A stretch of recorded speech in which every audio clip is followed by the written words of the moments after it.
Canadians from coast to coast took part in the National Day of Honour, including some in Prince George.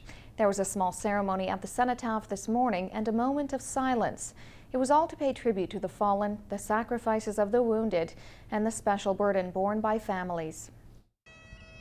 It was a scene reminiscent of November 11th, with veterans young and old marching to the Cenotaph. Well, this has been named by the federal government a Day of Honor for the return of the veterans from Afghanistan and for the veterans that fell in Afghanistan. I think this is an important commemoration of the Afghanistan war, the mission there.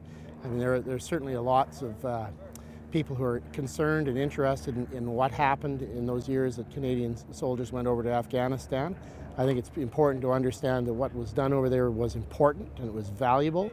It was quiet for 2 minutes of silence all around the Cenotaph to honor the Canadians who have fallen in the Afghan mission and those who survived to return home when the mission was completed earlier this year. After 2 minutes of silence, the names of the fallen, all 160 Canadians, were read out to all in attendance. I think when you're dealing with counterinsurgency operations, they're not a short-term fix. It isn't like a Napoleonic battle where everything's decided in the course of a day.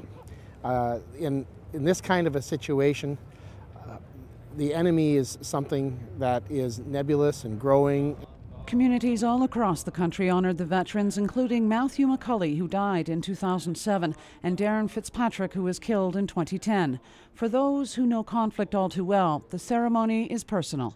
Oh yes, I mean, that's near and dear to my heart. Our veterans are dear to our heart. These people lost their lives for our country, or they served in Afghanistan. We have many, many wounded people who are wandering around this country as well. So, you know, all of these people need to be honored for the service that they gave. Sheldon Clare says with what's happening on the world stage today, Canadians are blessed to live where we do.